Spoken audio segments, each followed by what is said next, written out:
안녕하세요. 전설적인 투자자 앙드레 코스톨라니는 이런 말을 했죠. 성공적인 투자는 생각의 예술이다.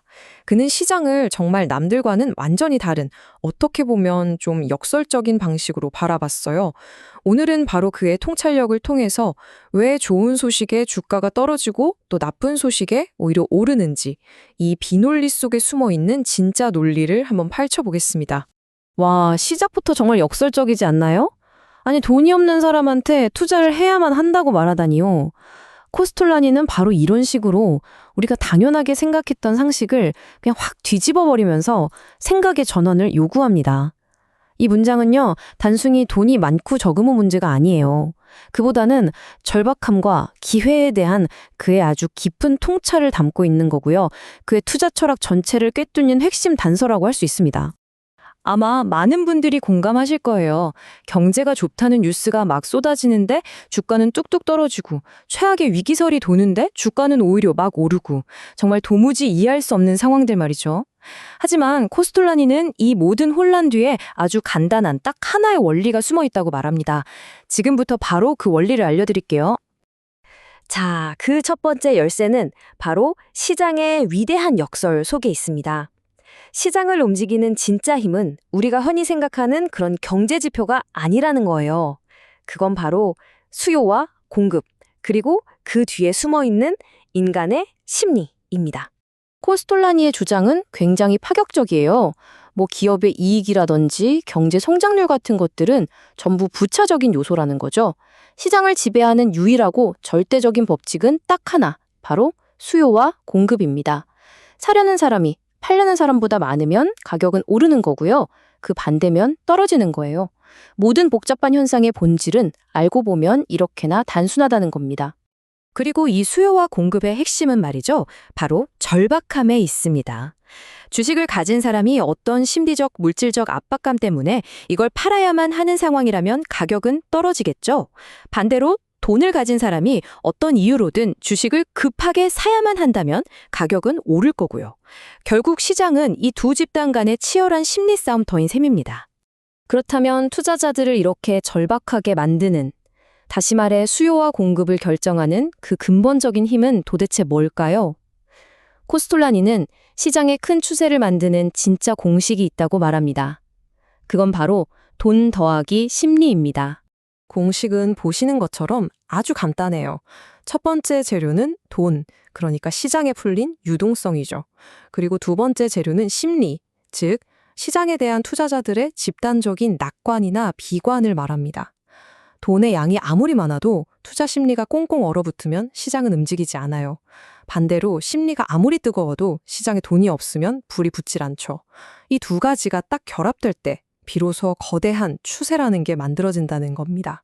바로 이 지점에서 경제와 주식시장이 정반대로 움직이는 정말 놀라운 역설이 발생합니다. 자, 경기가 좋으면 어때요? 기업들은 돈을 벌어서 공장을 짓고 설비에 투자하겠죠. 돈이 주식시장이 아니라 실물 경제로 흘러들어가는 거예요. 그런데 반대로 불경기에는요, 모두가 투자를 꺼리고 저축을 늘립니다. 갈 곳을 잃은 이 막대한 돈이 전부 주식시장으로 몰려들면서 주가를 끌어올리는 거죠. 그러니까 나쁜 경제가 주식시장에는 오히려 좋은 소식이 될 수 있다는 겁니다. 정말 멋진 역설 아닌가요? 그리고 여기서 정말 중요한 게 바로 시차입니다. 중앙은행이 금리를 내리는 것처럼 돈의 흐름에 변화를 줘도 시장이 바로 반응하지는 않는다는 거예요. 투자자들의 심리가 이 변화를 받아들이고 실제 행동으로 옮기기까지 코스톨라니는 보통 9개월에서 12개월 정도 걸린다고 봤습니다. 바로 이 시간 차이 때문에 대부분의 투자자들이 너무 일찍 포기하거나 혹은 너무 늦게 뛰어들게 되는 거죠. 자, 그렇다면 이 모든 원리를 어떻게 실제 투자에 써먹을 수 있을까요? 코스톨라니는 시장의 순환 주기를 한눈에 보여주는 일종의 시장 지도를 만들었습니다. 바로 그의 아주 유명한 코스톨라니의 달걀 모델입니다. 이 지도를 손에 넣으면 우리는 지금 시장이 어디쯤 와 있는지, 그리고 다음엔 어디로 향할지 알 수 있게 되는 거죠. 여기 보시는 것처럼 달걀 모델은 크게 상승과 하강 두 개의 움직임으로 나뉩니다. 그리고 각각의 움직임은 다시 조정, 동행, 과장이라는 세 개의 국면을 거치죠. A1에서 아주 조심스럽게 시작된 상승은요, A3에 이르면 모두가 미쳐버린 듯한 광적인 낙관론으로 정점을 찍습니다. 그리고 B1에서 시작된 하락은 B3에서 이제 세상이 끝날 것 같은 극단적인 비관론으로 바닥을 다지게 되죠. 여기서 핵심은 이 순환 속에서 거래량과 투자 심리가 어떻게 변하는지를 읽어내는 겁니다. 그렇다면 이 지도를 어떻게 활용해야 할까요? 전략은 아주 간단합니다. 모두가 공포에 질려서 주식을 막 던지는 B3 국면, 그리고 시장이 이제 막 회복하기 시작하는 A1 국면, 이때 매수하는 겁니다. 반대로 모든 언론이 장밋빛 전명을 내놓고 너도 나도 주식에 뛰어드는 A3 국면과 하락이 막 시작되는 B1 국면에서는 매도하는 거죠. 이게 바로 그 유명한 역발상 투자의 정수입니다. 코스톨라니는 시장 참여자를 딱 두 부류로 나눴습니다. 여러분은 과연 어느 쪽에 속하시는지 혹은 어느 쪽이 되고 싶으신지 한번 곰곰이 생각해 보시기 바랍니다. 그 두 부류는 바로 소심파와 부하내동파입니다. 소심파는 자신만의 철학을 가지고 인내하면서 대중과는 반대로 움직이는 소수죠. 반면에 부하내동파는 뭐랄까 마치 양떼처럼 유행과 소문에 휩쓸려서 감정적으로 절벽을 향해 막 달려가는 다수를 말합니다. 코스톨라니는 성공적인 투자의 길은 결국 이 소심파가 되는 것에 달려있다고 거듭 강조합니다. 그럼 지금 시장의 주도권이 누구에게 있는지 어떻게 알 수 있을까요? 여기 몇 가지 중요한 신호가 있습니다. 첫째, 온갖 나쁜 뉴스가 나와도 주가가 더 이상 빠지지 않는다? 그건 겁 많은 부하내동파가 이미 다 팔고 떠났고 주식은 소심파의 손에 넘어갔다는 강력한 바닥 신호입니다.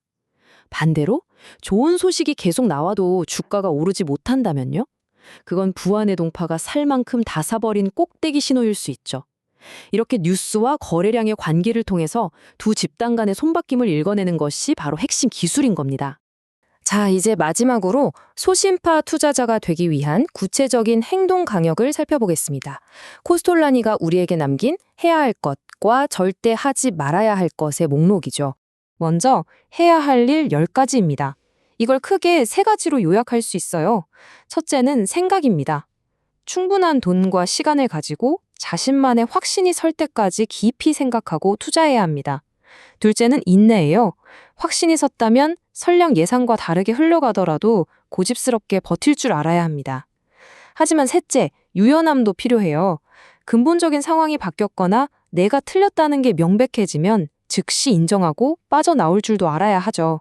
이 단단함과 유연함의 조화가 바로 소심파의 핵심입니다. 반대로 이건 절대 하지 말아야 할 10가지 금기사항입니다. 이것도 크게 2가지로 나눌 수 있겠네요. 첫 번째는 외부의 소음을 차단하는 겁니다. 전문가의 추천이나 루머에 귀 기울이지 말고 정치적인 견해로 시장을 판단하지 마세요. 그리고 두 번째는 내면의 적을 다스리는 겁니다. 지난 손실을 만회하려고 하거나 작은 이익에 흔들리거나 끊임없이 수익을 계상하면서 일희일비하는 것, 이 모든 감정적인 반응을 경계해야 합니다. 결국 투자의 가장 큰 적은 다른 사람이 아니라 바로 자기 자신이라는 뜻이겠죠. 결국 코스톨라니가 우리에게 던지는 메시지는 아주 명확합니다. 시장은 돈의 흐름과 심리가 벌이는 거대한 전쟁터예요. 부하내동파는 이 심리에 지배당하지만 소심파는 돈의 흐름을 읽고 자신의 심리를 지배합니다. 오늘 함께 살펴본 그의 통찰을 바탕으로 여러분은 이 전쟁에서 지배당하는 쪽이 되시겠습니까? 아니면 지배하는 쪽이 되시겠습니까? 그 선택에 여러분 투자의 성패가 달려 있을 겁니다.